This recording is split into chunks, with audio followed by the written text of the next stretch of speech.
of clowns. They're all stupid and they're proud, painted smiles on their mouths. I don't hang with bozos, homie, I can't be around. Well, it's not my concern. Hello, everybody. Drew here for Drew Dead Underground and Breaking Rocks 69. Back here with my younger brother, Desert Nord. Hey, bro. Hey there. How you doing? Are we living in the Twilight Zone here? Nah, we're just, it's the, just another year in Clown World. That's what it is. Oh. I forgot about this again. We love our home, and if you don't, pack your bags, you're free to go. Don't let the big door hit you with a good low speaker. Wave goodbye to Joe. Are you ever going to get one for you? Yeah, I mean, I might, but I mean, it's sort of awkward anyway. It's not like we have an official intro that we, always go with or whatever. We kind of just mix things up. Well, that's kind of...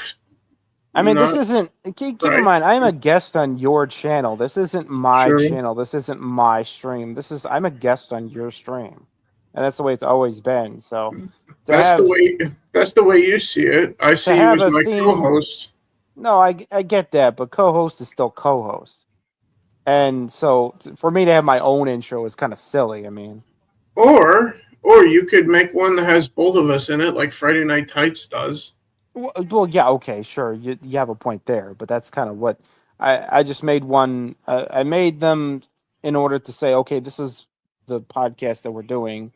People who watch it know who we are anyway, so. Yeah, but I'm also referring to the ones that don't know who the fuck we are.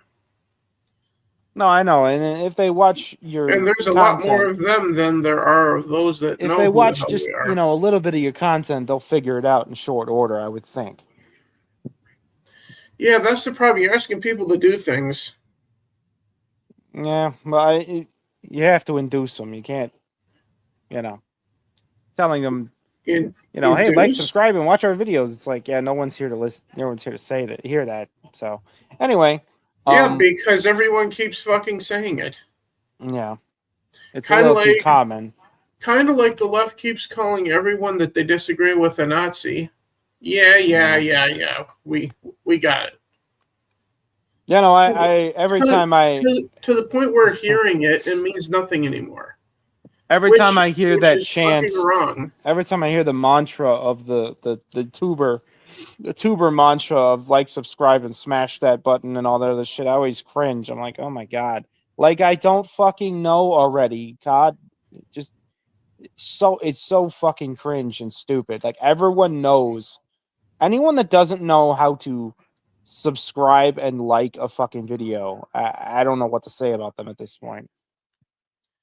You're forgetting one thing that they also say. Buy my merch, which we don't have any. Look, at least the person doesn't automatically know what maybe the other person or what the YouTuber might be selling. So it's okay to like say, hey, I got some merch, here's what it is. Maybe you'll like it, maybe you don't, or whatever, That's different. Now, advertisements are annoying too, but those things are not something the viewer already fucking knows and doesn't need to be reminded of. Yeah. Which is what like, subscribe, and smash that button, everybody, is all about. Like, we know. We don't need a reminder. We're aware already, okay? However, for those that are watching, all I care about you doing is sharing this on social media. Fuck all the other stuff. Well, I mean, the main key here is, like we always said, this is for posterity. This is for me and you to put out on the internet our opinions of the current era and the current events. And our thoughts, and basically vent. Yeah, I mean, really, it's more for the sake of saying we did. We're not, like you say, we're not monetized. We're not trying to grow a massive following or whatever. And we don't ever intend to monetize this shit. I'm just saying that the whole point here is the thing itself. The reason that this thing exists for those watching is for Desert Nord and I to discuss what we're thinking, and maybe hopefully you'll enjoy what we're talking about. Sometimes, apparently not. Well, I mean, we try to keep it relevant. At least this But particular for program. the most part, we do this for mine and Desert Nord's sanity, Yeah. and largely nothing else, other than having a conversation with you guys. That's pretty Yeah. much it. We're not monetized. We're never going to be. We don't ever intend to be. We just intend to keep doing this, coming around every once in a while, because this isn't a weekly thing. This is when something happens that we just have to fucking talk about on here. Mm-hmm. And the last 2 to 3 weeks, since right around my 41st birthday, a lot of shit has happened. Big shit in the world that we gotta fucking talk about. Yeah, no, the month of June itself has been pretty much quite a topic of discussion at this point. Yeah. And no, we're not going to talk about Pride Month bullshit because that's Well, I mean, nobody fucking is, pissed off so about that's that. been completely pushed to. Outside of my work, they decorated the whole fucking break room on June. Well, yeah, because your company's still the stuck other in day. woke. Your company's still stuck in woke stupidity, and they're And gonna that's die why on I'm that fucking hill. leaving come the end of August. Well, that and we're But moving. nationally speaking, that particular I don't know what to call it. That particular degeneracy has been pushed to the side, even by the left itself. Yeah, So, but speaking of other degeneracy, we got some stuff to look at, so let's get into it. First and foremost, the LA riots. There's this shit. yeah, so you have to sort of explain if for anybody that watches this a long So time from now. before I get to properly playing this clip from X here, apparently what's been going on in LA since right around my birthday, and it's been largely not covered as much because of other recent developments Well, in the last like you say it 24 hasn't been covered, hours. bro. Trust me, it's been covered. It's been It's, covered the hell out of, actually. but in the last Depends on what 24 you're watching. hours, but in the last 24 hours, something else happened that made the media go, look at this over here, forget about this. What? But we'll get to that after we get to this. Trust me. So, right around my birthday, people started protesting the ICE raids supposedly on illegals here in the United States. But apparently, what actually happened was ICE raided like a trafficking and drug ring operation. It was a money laundering ring in Los Angeles. Yeah. For the cartels. Largely had nothing to do with anyone in the country illegally at that point. Well, I mean, they did. The people involved in that ring did happen to be about 80% illegal, and 75% of them were former convicts who were also illegal immigrants. Yeah. Who were also engaging in money laundering for the cartels. Okay, fine. So, like a big sandwich of criminality involving everyone on that one. The initial reasoning was for the money laundering, the drug smuggling, and the human trafficking side of things. Yeah, which is a major focus of those raids still. And then here's another thing. The mainstream media has called the LA protests grassroots. No fucking wasn't. It was planned for months. Yeah, well, it's not any different than any of the other rioting that's gone on since 2020. Yeah. The financiers of the hard left have gotten it very down to George Soros. Yeah, Soros and the like have gotten it down to an art on funneling money through NGOs to the street protesters.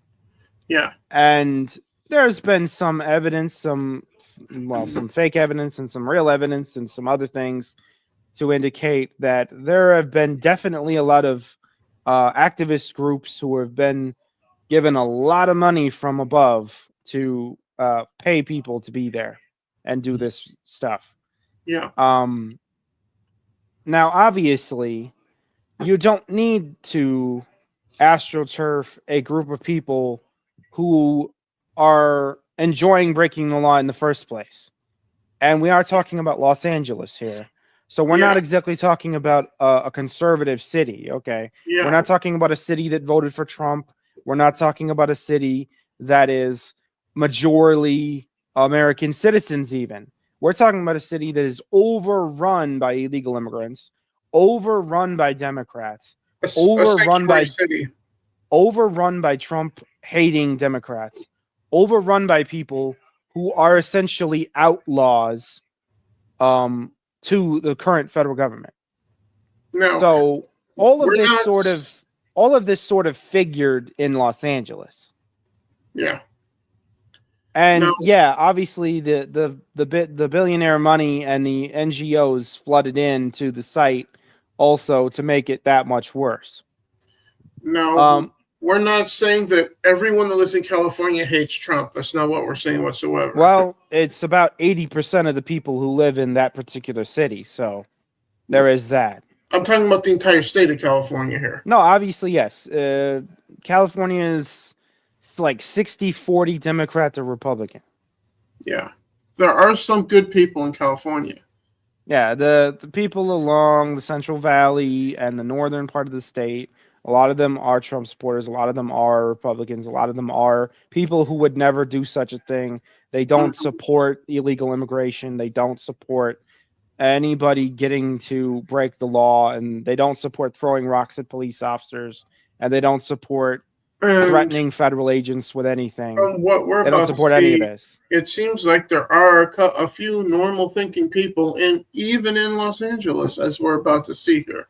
Yeah, So what well, we're about to see here is a protester standing in the street trying to stop a car like they love to do, stand in front of moving cars.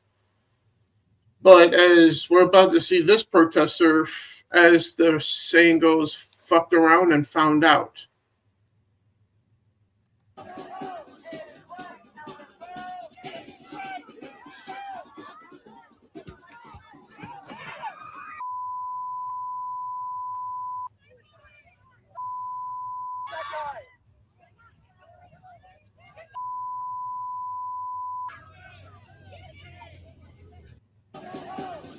yeah, And it's then and then as you see by the end, she's also standing up, so she's more or less not terribly hurt.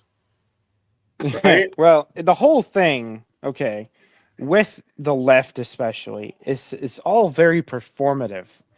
They do Yeah. things because they know the camera is on them, and they know the world might see their victimhood, and that's the greatest prize to these people, is to be a victim. They want to be a victim. They want to be oppressed. They need to be oppressed, because if they're not oppressed in their own sick, twisted political bend, if they're not one of those people, then they're not the hero of the story. Okay. Yeah. And so they will bend over backwards. They will stand in traffic. They will put themselves under the tires of your car to be the victim and be therefore the hero of the story, even if they don't even know why they're there. But yes, this type of thing has been going on since about right about the 10th of June. I think that was right about the time it really kicked off. And right all the way through until about the 14th, which was when the alternate riot protest, the No Kings thing, Yeah, was set which off. they had a giant baby Trump inflatable. Which, yeah, there was a couple of different cities in the United How States is had. that grassroots? That was planned for fucking months. No, the No Kings absolutely wasn't grassroots at all. It was totally from the top. Almost, Yeah. that's actually, see, this is why there's a melding of things going on here. To the Okay. point where you had at the No Kings rally people like Mark Ruffalo speaking at it, No, of course. Again, and other Hollywood actors. it should go without even saying that the No Kings thing was absolutely not remotely grassroots. It was completely corporate. It was completely top down, billionaire funded. The whole thing was, and it only really made any sort of waves in blue cities. And so it kind of was a freaking dud, honestly, and didn't really even make sense or make a valid point in the first place, because we don't have a king and no one is violating any principle of representative republic here. The people voted for Donald Trump. A majority of people in this country voted for him. He's the president, and he is executing his duty under his constitutional right as his constitutional powers as the president within the confines of the law. And I really wish people would stop misconstruing shit otherwise, because that's all that's happening here. And you have Californians who are refusing to comply with federal law. This isn't about changes in the law. This isn't about new laws. This is about finally fucking enforcing the law for once in 40 fucking years. That's what this is about. And California is kicking and screaming like crybabies about having to fucking follow federal law or let federal agents do their fucking job. Yeah. But the biggest problem in California isn't just the people who are refusing to follow the law. You have Dumb and Dumber here, or Evil and Evil. No, I know it's the representatives too. The governor, the mayor of Los Angeles, the senators, the reps. They're all in line with violating federal law, assisting illegal immigrants, harboring them, refusing to allow ICE to do their jobs, refusing to comply with anything the federal government is trying to do here, which is just enforcing fucking federal law. That's all the feds are trying to do here. And it's just somehow automatically, it's fascism to them now. Or, as I prefer to refer to these two, Doink and Dink, for those that will catch the old WWF reference there. Yeah, well. Is you have Clown World Gavin Newsom, as Jules Jones calls him, the governor of California, who doesn't give a shit when California is burning, doesn't give a shit when people are rioting and looting Los Angeles. All he cares about is Trump has no right to send the National Guard into my state. He's the president of the United States, unless I was aware. California was a part of the fucking United States. Yeah, well, he was making a dumb argument because he literally doesn't understand. There's an entire article section of the U.S. Constitution that says that in the circumstances of national security threats and insurrections, that the president is allowed to do that. And I should also point out that the United States president has, under various administrations, done the exact same thing a dozen other times. And as this post also says about the mayor of Los Angeles, California has the worst elected officials in America. Remember when Karen Bass went to Ghana while LA burned during the wildfires? Yeah, to the ground. While reports just came out that Gavin Newsom decided to go to a wine tasting event as riots broke out citywide. Yes, and he was also eating dinner while they locked down his constituents during COVID also. Yeah. Unmasked, with friends, at a restaurant, without any restrictions whatsoever for himself. Yeah. Gavin Newsom is a undisputable piece of shit and deserves absolutely no political power anywhere in this country. The man shouldn't even be a fucking dog catcher. And then we got... If you resist lawful orders, this to look at, you're going to jail. Let me be very clear. What this is that we're about to watch, this is a sheriff in Florida. Yeah, he made a couple of us laugh with this. He also pissed off a lot of the lefties with this one. And it was a good series of comments they did at this press conference here. And I love this guy. So I'm gonna break it down for you. All right. And if somebody wants to know what I mean by turn violent, all right, this is what I mean. If you resist lawful orders, you're going to jail. Let me be very clear about that. If you block an intersection or a roadway in Brevard County, you are going to jail. If you flee arrest, you're going to go to jail tired, because we are going to run you down and put you in jail. If you try, you're going to go to jail tired. Yeah. A mob rule a car in Brevard County, mob rule a car and put you in jail. If you try to mob rule a car in Brevard County, gathering around it, refusing to let the driver leave, in our county, you're most likely going to get run over and dragged across the street. If you spit on us, you're going to the hospital and in jail. If you hit one of us, you're going to the hospital and jail, and most likely get bitten by one of our big, beautiful dogs that we. Big, beautiful dogs. Yeah. Has the sheriff been having lunch with Donald Trump? Well, it's sort of similar rhetoric. I like that. Big, beautiful dogs. Yeah. Kind of makes me want to see what their big, beautiful dogs look like in Florida. To get bitten by one of our big, beautiful dogs that we have here.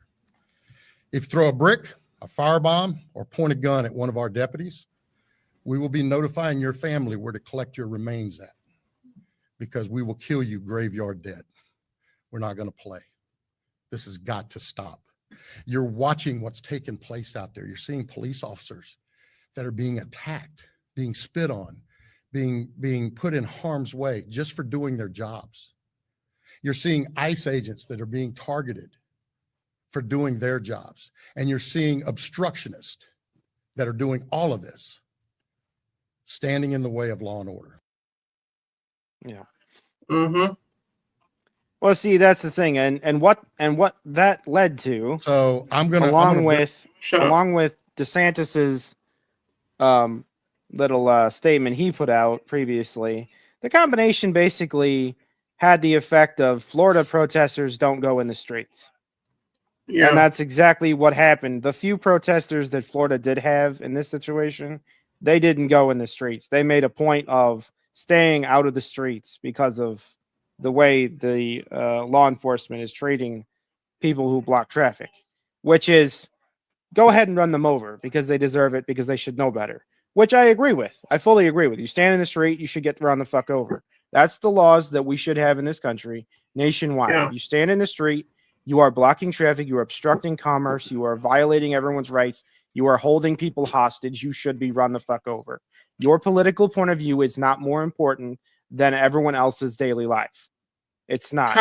Kind of like that one clip where those two white liberals were blocking the black woman from going to work.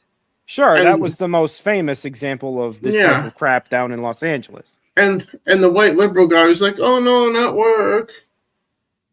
Yeah, no, it's amazing how it's amazing. And you want to see the face of white supremacy? Go watch that video, and you will see the face of white supremacy with those two white liberals. Guy, okay, but let me preface though with that guy who did that in that video. That guy was a BLM protester in 2020. Mm-hmm. He was arrested by the Los Angeles Police Department in 2020. He sued the city of Los Angeles and won for quote unquote violating his civil rights. And part of the reason that he sued them was that they took down his face mask, which his lawyer claimed harmed him and his rights to self-protection. Really? Yeah. So just to remember, this is a same individual who went to BLM protests in 2020 and marched for Black Lives Mattering, and is now in 2025 stood in front of an actual black woman to make sure that her life is not mattering. Yeah. And this is the fucking left for you. This is the fucking left. Yeah. That is who they are. They are hypocrites. They are principleless. They are scoundrels. They do not give a shit about you or even what they are saying. They don't even care what they are saying. It's not what the revolution is about. It's that the revolution is about. Mm-hmm. That's what they care about. They want to destroy the nation. They will say anything. They will argue any point. They will turn themselves in circles. They do not give a shit about logic. They don't care about being hypocrites. They don't care about being violent. They will absolutely get violent if they feel they want to. If anything causes them to feel they are justified in being violent, they absolutely will be violent every single time. They have no principles. They stand for nothing other than getting their way and forcing their political opinion down everyone else's throat. That is what they are. That is what they believe in. And that's why I can't stand hard lefties. I really don't like them. Yeah. And they continue to show themselves one thing after another. And this was just one very big thing where they showed themselves once again to be disgusting. Speaking of disgusting and the left-wing news can't mostly peaceful as long as it burns. 211 mentions of mostly peaceful protests, only one mention of riots. Yeah, no, again, the mainstream media made a very, very, very thorough point of trying to pretend that nothing happening during these riots was rioting. Mm-hmm. And that it was all just protesting. It's protesting, everybody. It's protesting. It's people's First Amendments, everybody. Even though they're smashing cars, burning things, throwing fire bombs, injuring cops. Doesn't matter. None of it matters. It's all peaceful when they do it. Nobody was shot. Nobody was killed. Get it? So. Yeah, no, Maxine was really just completely bullshitting on that whole. Well, it's Maxine Waters. She's completely full. She's so full of shit that everything's brown. Yeah, no, it's a really, the fact that she's a rep is just, I don't even have fucking words. But this is what she said. And even those who were out of step with what we are advocating, peaceful protest, did not create any violence. Nobody was shot. Nobody was killed. Get it in your head. And so when martial law is called, what are you going to say? I missed the point. Don't miss the point, you all. Don't think that somehow, because they called out the National Guard, there was violence. There was no violence. I was on the street. I know. And I went from downtown detention back out into the community, talking to people what happened in Paramount, what happened in Compton, what happened in Inglewood. So, first of all, get it straight and don't just rely on what you're being told or the few incidents that you saw. And even those who were out of step with what we are advocating, peaceful protest, did not create any violence. Yeah, we're watching nobody it over was shot, again. Nobody was killed. Get it in your head. Yeah, it's literally something right out of 1984, where the party leadership tells you that what you see is not true. Your eyes are not valuable to the party. What is valuable to the party is your faith and your belief in them and what they are telling you. That's all that matters, is what the leadership tells you. Right? Not what you see, not what you know to be true. That should be discarded in favor of what they tell you you should believe. It's classic. It's so classic, it's horrendous.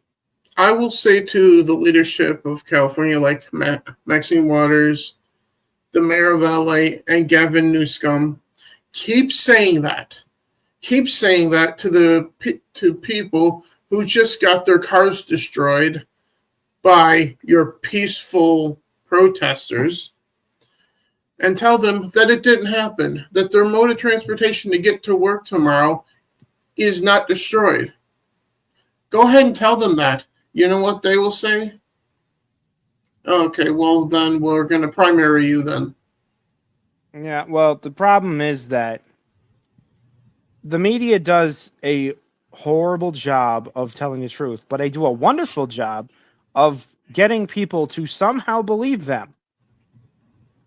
And I don't quite know why people still go on believing what the media and what the politicians say. I don't understand it. I can't, for the life of me, figure out why they can't see the problem and the discrepancy between what they're being told and what the truth is. How do they not see this shit? And furthermore, on the other end of things, social media is a terrible news source. Let me just say. Yeah. All right. And so what the left has done and the right has done, this is something that both have done to themselves in various ways, is Yeah. create an environment where the left is the only group of people that care about what the media says. Mhm. All right. But both the left and the right get their news from social media. And social media is a very fertile ground for complete lying bullshit and paid advertisements dressed up as truth. True, but you can also try to filter that out as best you can. The current lie that instigated all of the shit that we're seeing or that we've seen with the riot protests, all is because the left got it really super wrong about the raids, pretending that, oh, well, all they're doing is picking up moms who have kids and they're separating families and they're sending, they're arresting people who aren't even illegal. They're arresting people who are citizens. I mean, these lies that they come up with to justify their activism. Media and the left want you to believe.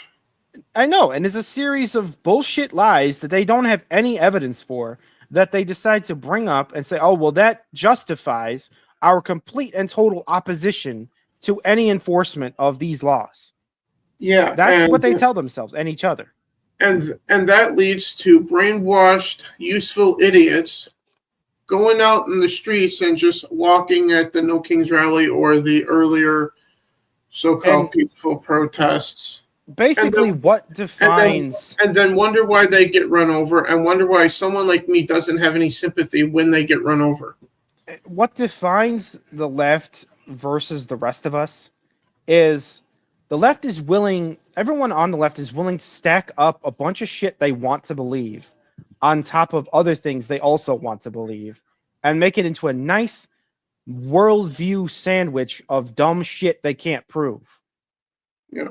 But they want to believe, and therefore, because they want to believe it, and they sense that you don't want to believe it, you're automatically the other one. You're the other. You're the enemy. You're the bad guy. Because you don't want to believe what I want to believe. That's what it's become with them. And they want to believe that ICE agents are hurting innocent people. That's what they want to believe. Mm-hmm. They don't want to believe that ICE is enforcing the law against child trafficking, drug trafficking, money laundering scum. But that is what they are doing mostly. Which then they are getting people out of the country who absolutely have no respect, no love, and don't deserve to be here. That's what they're mostly doing. Yeah. And I'll say vastly the majority of what they're doing is that. So which then therefore leads me to the logical conclusion at this point that if you're willingly or unknowingly or whatever going out into the streets and protesting, and I use that term extremely loosely here, then you are knowingly and or unknowingly telling me that you support child trafficking, drug trafficking, and all of this evil bullshit. You know, the left has always had useful idiots. Okay, the useful idiots among the left used to be called liberals. But that's not true. That's not solely true anymore. They're not just liberals that are useful idiots. The liberal useful idiots aren't that useful anymore. The real useful idiots now are the hard leftists. That's the real useful idiots now. And also some younger people who just believe whatever they read on the internet, like this one guy that I get along with at work for some reason. Because he will see whatever he sees on TikTok, YouTube, and go, that has to be real. Trump did this. And Mom and I both look at each other and go, no, he fucking didn't, Ricky. Where the fuck did you get that information? Yeah, no, it's, again, that's my point about social media, is that it completely poisons the well on anyone being able to be an informed individual about anything. Yeah. They rather believe the hyper-ventilating, sensationalist view of everything. Yeah. And this just lends itself to everyone thinking they need to be an activist and a hero and socially change the world. And frankly, a lot of people should sit the fuck down, stay the fuck home, and shut the fuck up. A lot of people. The fuck's going on? And I'm talking across all demographics.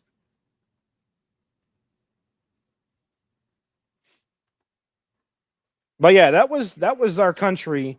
That was a good portion of our country between the 10th of June and the right about the 16th of June. That has been pushed to the side now, though, for the other topic you were trying to talk about. But before I get to that, let's check out this post here from Planet of Memes. Yeah. What looks like a Trump hat, right? Well, sure. The guy's On the wearing a screen MAGA said- hat. Yeah, he's wearing a MAGA hat. Deport white liberal women. Yeah. Mm-hmm. First of all, I can't disagree with that, other than the fact that I actually commented on that post. yeah, I did see that. Yeah. Let's take a closer look. Yeah, first thing that pops up is Desert North himself, or we could just ignore them. They hate that, which is true. Yeah.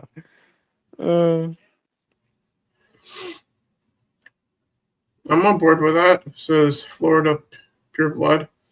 How do Yeah, no, we a lot of the thread there was just people saying, "Oh yeah, that's a great idea. I like that." Where do I sign up for this? Sign up for this. He forgot the change my mind part. Yeah.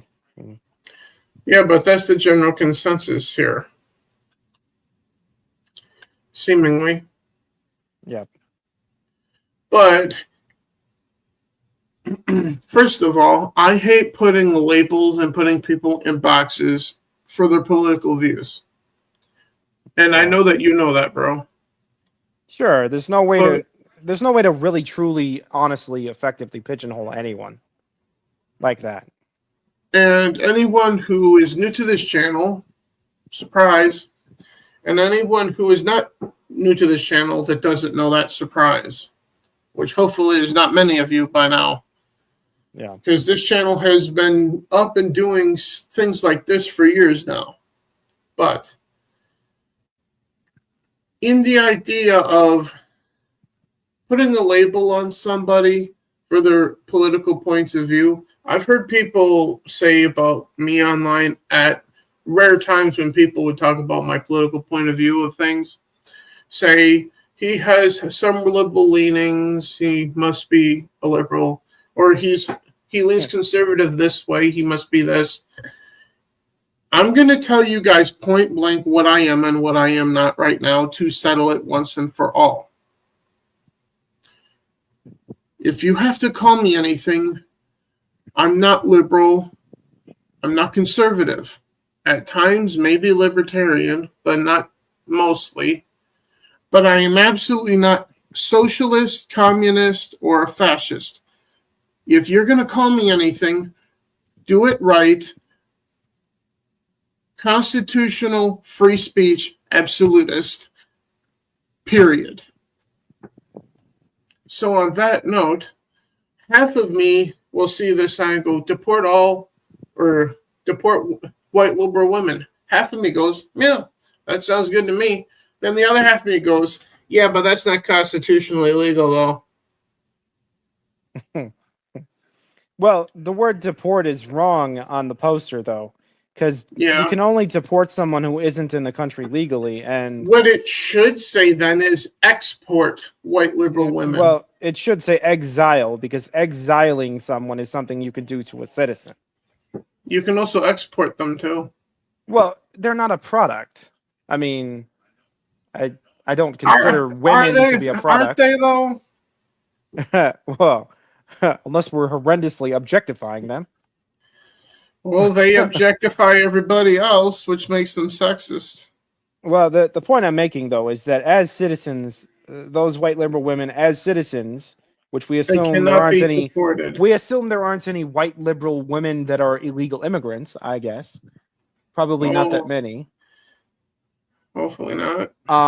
So we assume vast majority of them are citizens. So the only way to remove them would be to legally exile them.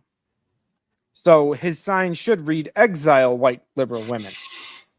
Yeah, that would be more accurate. Then at that point, the constitutional side of me would go, I don't really have too much of a problem with that because that's not unconstitutional there. Unfortunately, there is kind of. Unfortunately, there is probably more of them than there are even of illegal immigrants. Well, we see. Well, just go look at TikTok. You'll find plenty of them to go exile. Sure. Unfortunately, there are more white liberal women than there are white women of any And other the kind. best part about it is they would probably be happy to be exiled because they won't be living in Trump's America. Right? Yeah, no, I mean, well, no, see, but they don't want to leave. It's just like the Mexicans. They don't want to leave. It's just like the illegal immigrants. They don't want to leave. They want to stay, but they hate it. They hate it here, but they want to stay. Classic. It's very classic hypocrisy. Yeah. Let's move on to something heavier now, shall we? Sure. The Israel-Iran situation. Yeah, which kicked off about 6 days ago. Yeah. Give or take. With the sort of the deadline arriving, which wasn't really drawn by Trump. It was drawn by Netanyahu, leader of Israel. It was more drawn by him about 60 days before that he basically said to Donald Trump, we know that they were in negotiations with Iran over the nuclear situation pretty much ever since, about two months ago. And I think what happened was Netanyahu said to Trump, I'll give you 60 days to negotiate with them. If they don't agree to get rid of their nuclear program entirely by then I'm going to deal with it myself. That's what Netanyahu said. I'm quite sure that's what he said. Because about exactly 60 days after the start of negotiations, 61 days later, yeah, Netanyahu decided to unilaterally fly his Air Force and go and hit Iran's facilities. Yeah. That was about 6 days ago. To be clear, it was not like homes or anything. It was nuclear facilities. No, it was vast majority it was okay. Here's the thing. It was airfields, nuclear facilities, and Iran's Air Force primarily. It was their military. It was their military that they were targeting. They didn't really hit a whole lot of civilian anything in that particular operation. Yeah. But then what proceeded to happen was Iran responded in kind with a pretty much continual barrage of rocket fire from Iran. And it's not rockets. I should say it's missiles. It's actual missiles, not just rockets. It's not like Hamas. Hamas fires like little tiny rockets. But these were actual, these were military grade missiles from the armory of Iran's military. Yeah. And that's been going on for about the last 5.5, maybe 6 since the attack on Iran from Israel. Yeah. And then as of last night, Donald Trump launched debilitating is the word that we would use. As it says here, U.S. drops 6 bunker buster bombs in attack on Fordo. Yeah. Nuclear site, no nuclear bomb for Iran. Yeah. The 3 sites that were hit, here's the thing though about them. It's kind of weird. It's almost the 3 sites that were hit were already evacuated for the most part because they were hit by Israel 6 days ago. There wasn't a whole lot of people at any of the 3 facilities at this point, and they were actually kind of starting to move away from using them after the attack by Israel. So what we did last night was we basically completely demolished the remainder of what was left of the 3 facilities. Yeah, and Now, because of mind you, the one thing that we Americans have to remember here that some of us do not know is that was not the only 3 facilities Iran had. That was not all of their nuclear program. That was the big 3. That was the main headquarters for centrifuges and enrichment. That was not their entire nuclear infrastructure. And Iran is a gigantic country. It's not small. It's somewhere between 80 and 90 million people, and they have a sizable navy and a mid-size air force, or at least they did until Israel hit a bunch of it. So they are a capable country in regards to military activity. Yeah. And they also have the backing, at least economic and maybe military backing of China, which we all know how that goes. They have the spiritual backing of Pakistan and probably several other, aligned Islamic countries. Yeah. They do not have the backing of Saudi Arabia, however. In fact, Saudi Arabia hates their guts. And several other countries along the Arabian Peninsula, like Oman, Yemen. Yemen would be more on Iran's side. Oman would be kind of like neutral because they can't really do anything. And then, there's several East African countries that are Islamic that would also be kind of on Iran's side. But there's a whole bunch of countries that would not be on their side. Like Turkey would love to invade the north side of Iran if they got the chance. Yeah. And obviously the big one is Israel. Israel is has been opposed to Iran for at least their entire existence. I mean, pretty safe to say. Both of these 2 countries have been at each other's throats for decades. And so all that really has happened this week is things went a little more kinetic, as they say. And the concern I have about what Trump did last night is that previously Pakistan had said that if the United States gets involved, then they will join in with Iran attacking Israel, which adds another 80 to 90 million people to the side of Iran in terms of, allies in the actual physical war. So what may end up happening, we shall see going forward here. We may see Pakistan start sending missiles on Israel also. And Iran has vowed, in light of the attack last night, to start attacking U.S. Forces if they encounter any. The reason that matters is because we have to try and keep the Strait of Hormuz open. And it runs right along the southwestern coast of Iran. So if our ships have to sail into it, which they usually do, Iran has promised to try to attack them if they can. Yeah. Now, like I said, Iran does have a navy, and it's not useless. It's not our navy. It's not our capabilities, which are extreme, but it is. They have a navy that we would actually have to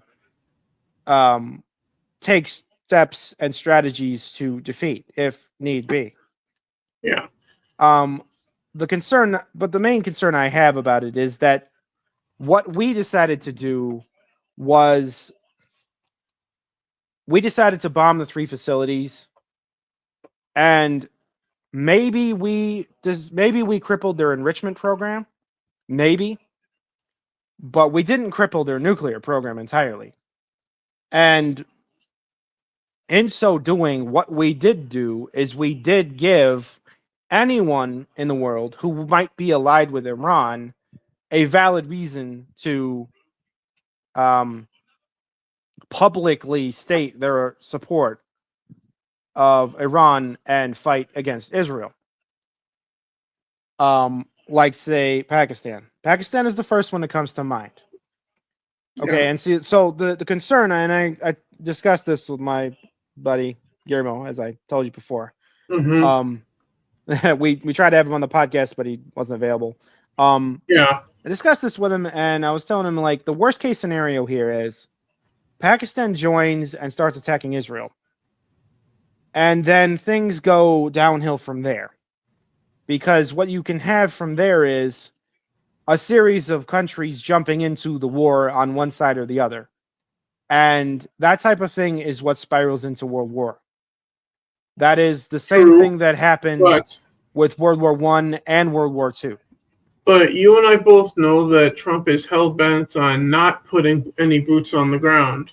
Well, you see, here's the thing, though. We can't win a war with airstrikes alone.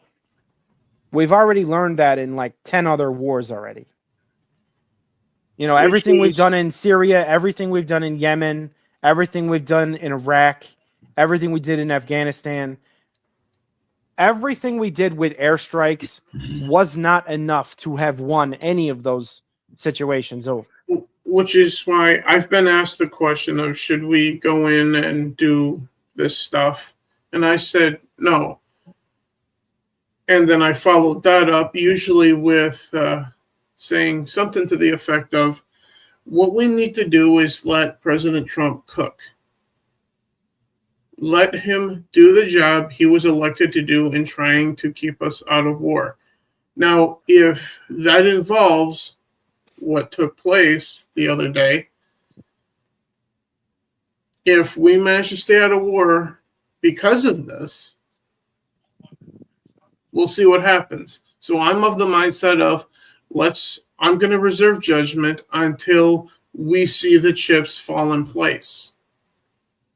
And that's all the one I posted on. You could probably take a look since you're looking at Twitter already. You could probably take a look. I posted a meme on my own account of how I felt that Trump should have handled this situation. That's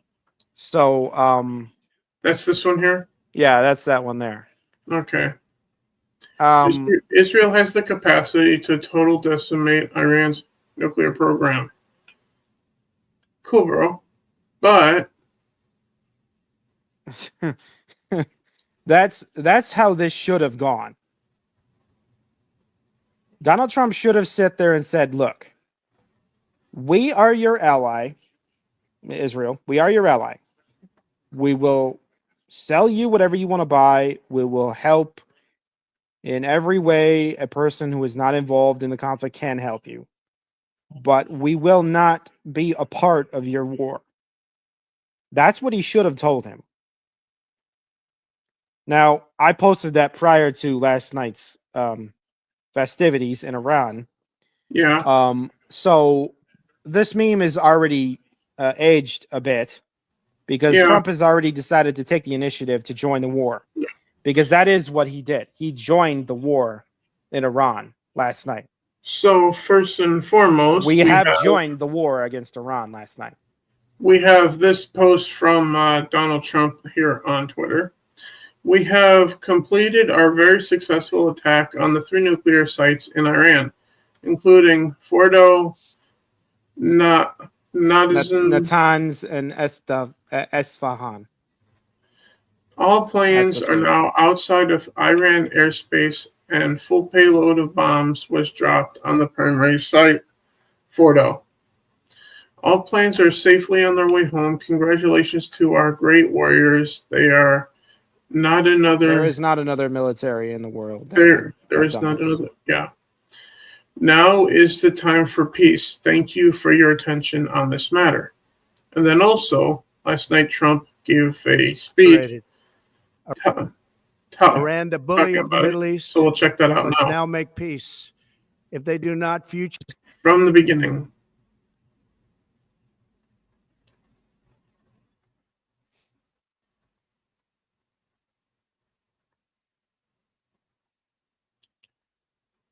Jesus. Yeah, it was a short speech. Most of this video is the "We will begin shortly" screen.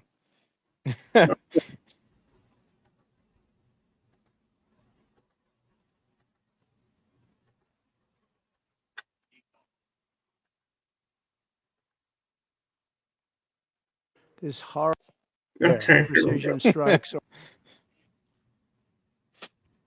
I wanted the part with them walking up together. Yeah, no, it was a very short speech. It wasn't long at all. Yeah. So- Yeah, and you could tell by the look on their face it was a very somber situation. Thank you very much. Well, serious for A sure. short time ago, the U.S. military carried out massive precision strikes on the 3 key nuclear facilities in the Iranian regime: Fordow, Natanz, and Esfahan. Everybody heard those names for years as they built this horribly destructive enterprise. Our objective was the destruction of Iran's nuclear enrichment capacity and a stop to the nuclear threat posed by the world's #1 state sponsor of terror. Tonight, I can report to the world that the strikes were a spectacular military success. Iran's key nuclear enrichment facilities have been completely and totally obliterated. Iran, the bully of the Middle East, must now make peace. If they do not, future attacks will be far greater and a lot easier. For 40 years, Iran has been saying death to America, death to Israel. They have been killing our people, blowing off their arms, blowing off their legs with roadside bombs. That was their specialty. We lost over 1,000 people, and hundreds of thousands throughout the Middle East and around the world have died as a direct result of their hate. In particular, so many were killed by their general, Qasem Soleimani. I decided a long time ago that I would not let this happen. It will not continue. I want to thank and congratulate Prime Minister Bibi Netanyahu. We worked as a team like perhaps no team has ever worked before. And we've gone a long way to erasing this horrible threat to Israel. I want to thank the Israeli military for the wonderful job they've done. And most importantly, I want to congratulate the great American patriots who flew those magnificent machines tonight, and all of the United States military on an operation the likes of which the world has not seen in many, many decades. Hopefully, we will no longer need their services in this capacity. I hope that's so. I also want to congratulate the chairman of the Joint Chiefs of Staff, General Dan Raisin-Kane, spectacular general, and all of the brilliant military minds involved in this attack. With all of that being said, this cannot continue. There will be either peace or there will be tragedy for Iran far greater than we have witnessed over the last 8 days. Remember, there are many targets left. Tonight's was the most difficult of them all, by far, and perhaps the most lethal.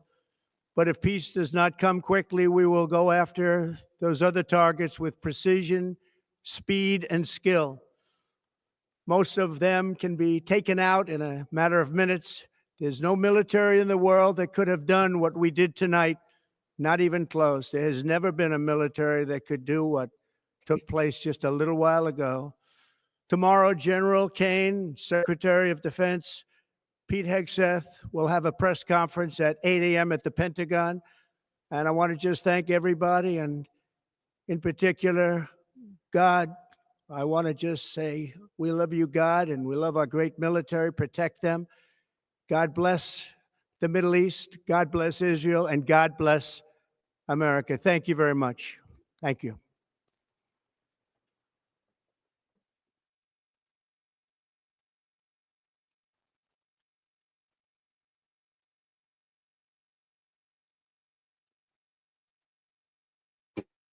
So, thoughts, bro?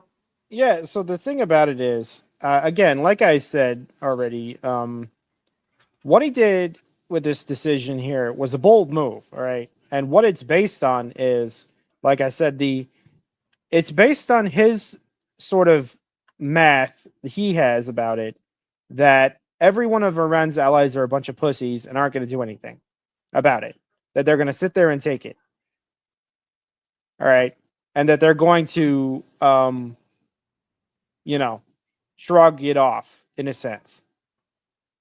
Now, whether or not that math is correct, we shall see, because this just happened and we don't really know all of the aftermath yet.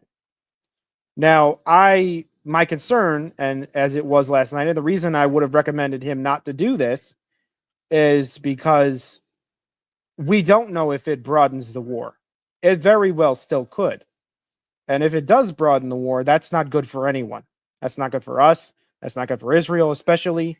That's not good for anyone involved if the war gets broadened by this. I would love to believe that all we did was, we just swooped in, knocked all their capacity out, and it's over, it's done with, and that's it. We shake our hands and we walk away. I would love to believe that, but I'm quite sure that the Iranian government is still in power and is still dedicated to their mission to destroy Israel and are still at a war with Israel and still have plenty of backing to continue fighting. So we didn't eliminate Iran's capacity to make war. This wasn't the double nuking of Japan, okay? This wasn't us declaring a W here on the whole conflict. This was us taking out one aspect of Iran's nuclear program, which is the enrichment facilities. That's what this was. Now, those things were a long time coming. They're not easy to build. They take a long time, especially if you don't have any international help. It's something that Iran is going to. It's a huge hit for them in their program, of course, but it doesn't eliminate their government. It doesn't eliminate them as an enemy to Israel. It doesn't change the fact that they desperately want to destroy Israel by any means, essentially necessary. And so, and it definitely doesn't end the war against Israel either. In fact, it only ratchets that up. It only makes war that Israel is facing. It only makes it maybe even worse. Because now, like I said, the allies of Iran now have a reason to join in and help them. Now that they're being apparently ganged up on by Israel and the United States. It's not just Iran versus Israel. It's Iran and the U.S. and therefore everyone in NATO essentially versus Iran. So whoever's backing Iran, which might be China, it definitely is Pakistan, could easily just China at this point could easily come out tomorrow and say we're joining the war against Israel. And then what do we do in response? We say, oh, well, sorry about that, Israel. We're gonna go ahead and slowly back up into the bushes like Bart Simpson here, or like Homer Simpson here. Like we can't back away from this now. And that's why what Donald Trump did was risky and possibly wrong. Is that we can't back down from this now. We've stuck our dick in it, so to speak. We can't say we're not involved now. We are involved directly. That's the trouble with it. So whether or not that ends up being a smart choice, I'm not sure. My jury's still out on that. I really don't think it is a smart choice. Speaking of responses, Pete Hegseth, the leader at the Pentagon, or the Secretary of Defense, if you will, also spoke earlier this morning. So we're going to hear from Pete Hegseth now, as well as that's a long segment. That's like 40 minutes. You sure you want to watch all of that? Well, we're going to watch some of it, as much as we can, at least, because just so you know, my battery's going to die before that speech is done. Well, we're going to watch some of it because we do need to hear this, Yeah, I know. I get it. This is important context in the topic that we're talking about. And I'm not going to just leave shit halfway without all context of the topic that we're talking about, unlike some people on the internet. No, I know. And Pete was a big player in this decision to do the bombing. Yeah, so let's hear from him as well as General Kane. On the channel Right Side Broadcasting Network. So this is RSBN Live. It's 8:02 Sunday, June 22nd. Looking to see if there's any more reports coming from any of the. Let's go to Washington, D.C.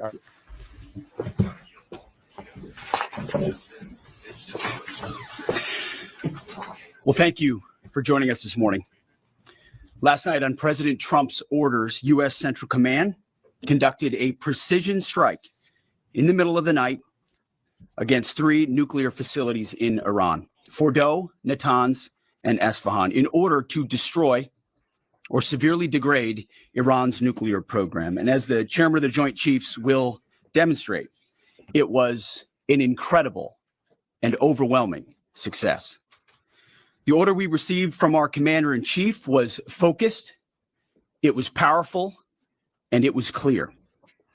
We devastated the Iranian nuclear program.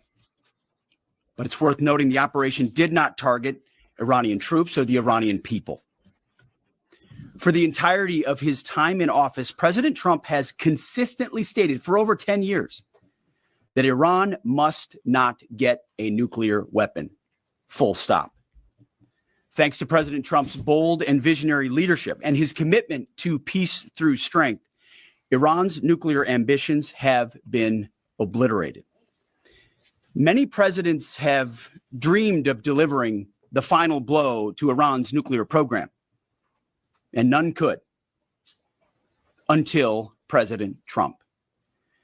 The operation President Trump planned was bold and it was brilliant, showing the world that American deterrence is back.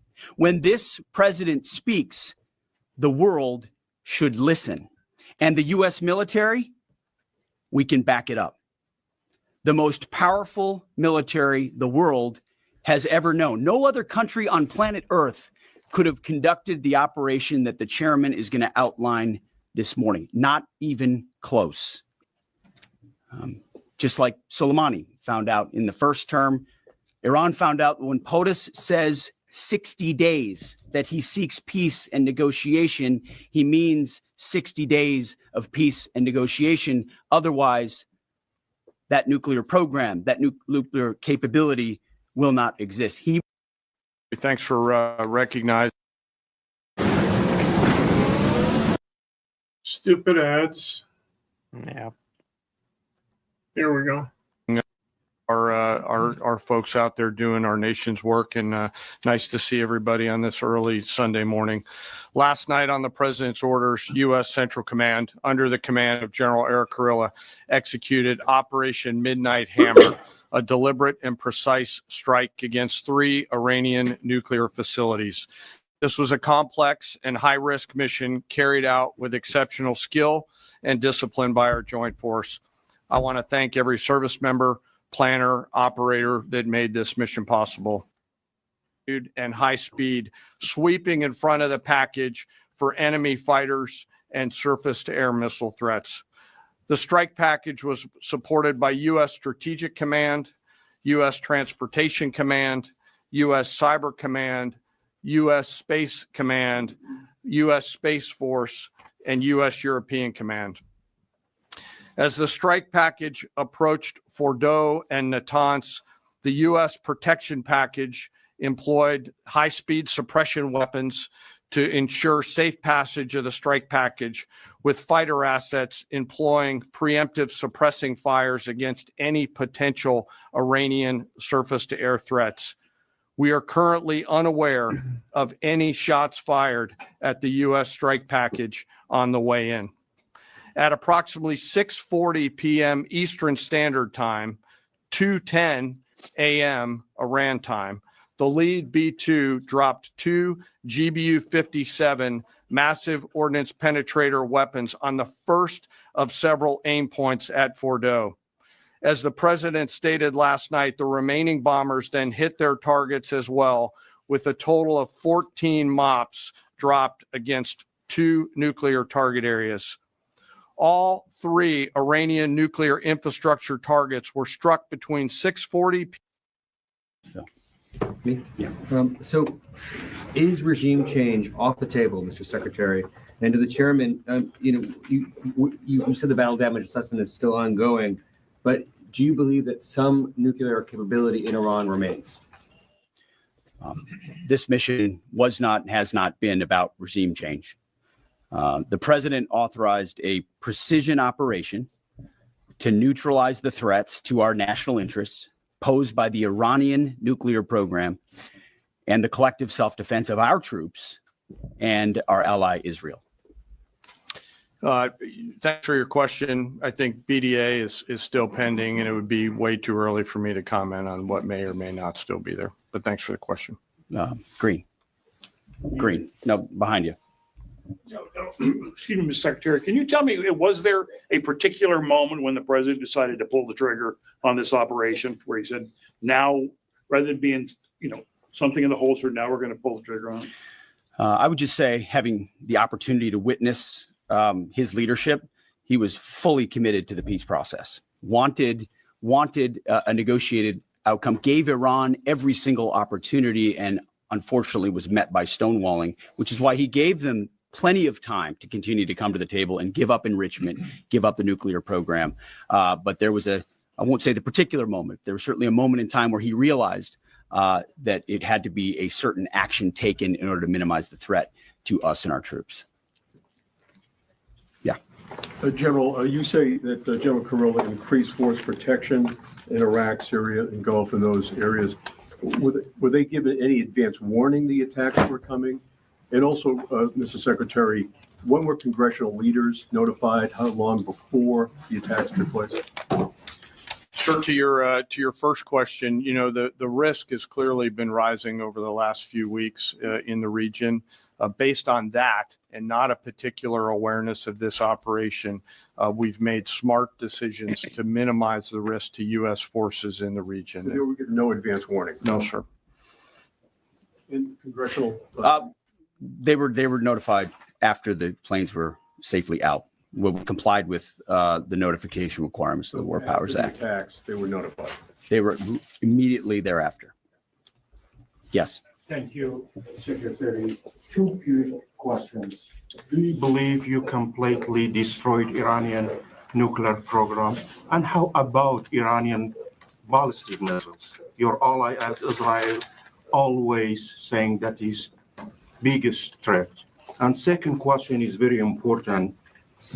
What will be your next step if Iran or militias under Iranian influence in the region attack U.S. interests or allies in the region?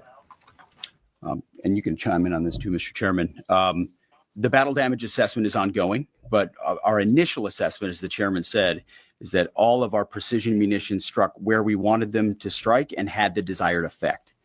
Which means especially in Fordo, which was the primary target here, we believe we achieved destruction of capabilities there. Ultimately, wherever it may be, whether it's in Iraq or Syria or bases in the Gulf, as the president said, it would be, as the chairman said, it would be a very bad idea for Iran or its proxies to attempt to attack American forces. This game.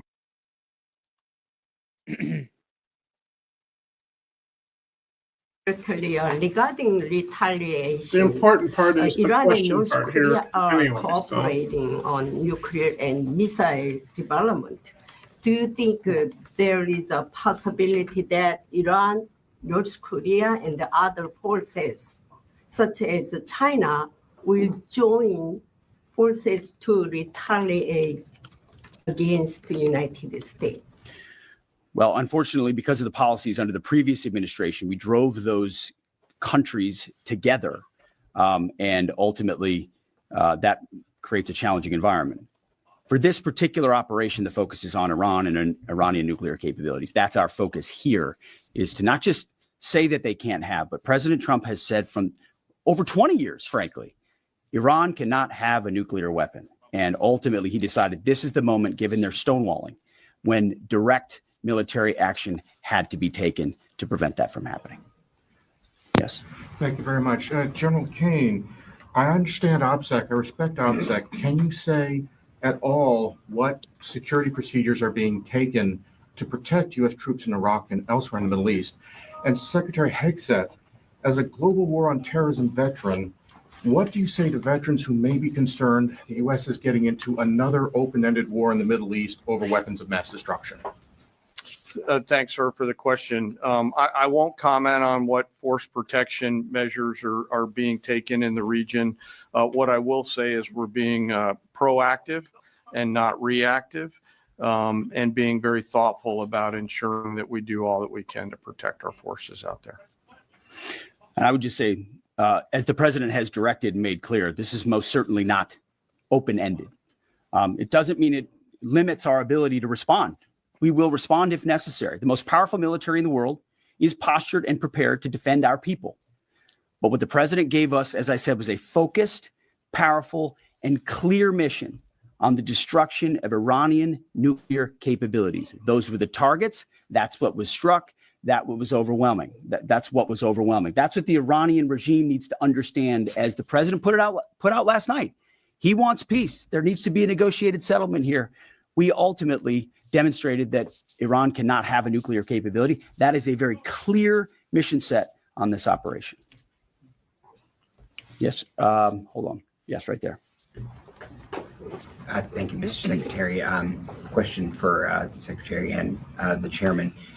How was this strike coordinated with the Israelis on a strategic level, militarily, and on a tactical level? Was there any direct Israeli military participation in this operation?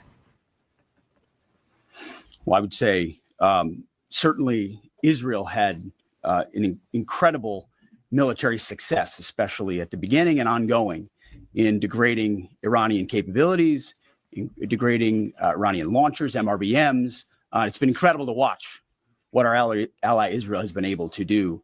And there certainly have been conversations. I mean, General Kurilla at CENTCOM has worked closely in the defense of Israel for many years.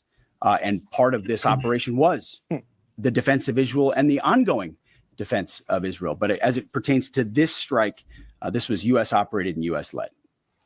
We took advantage of some of the preparatory work that's been done over the past week and a half in terms of axis of approach. I won't get into the particulars, but as the Secretary said, it was a U.S. strike. We made sure we were not in the same piece of airspace and sky. Aside from that, that was the extent of it. We'll take a couple more. Yeah, right there. Question to the Secretary first. Are you concerned whatsoever now about the reaction from U.S. allies given the strike, particularly those in the Gulf? And to the Chairman, if I may, just so you know, bro, I'm gonna have to dip out shortly because my phone is gonna specific die. assets and force protection. Like I said, but I do you can't. anticipate at least having. I don't have enough battery power to last through this whole conference, so we have to sort of get on with it here. Nice. Good thing. There we go. So,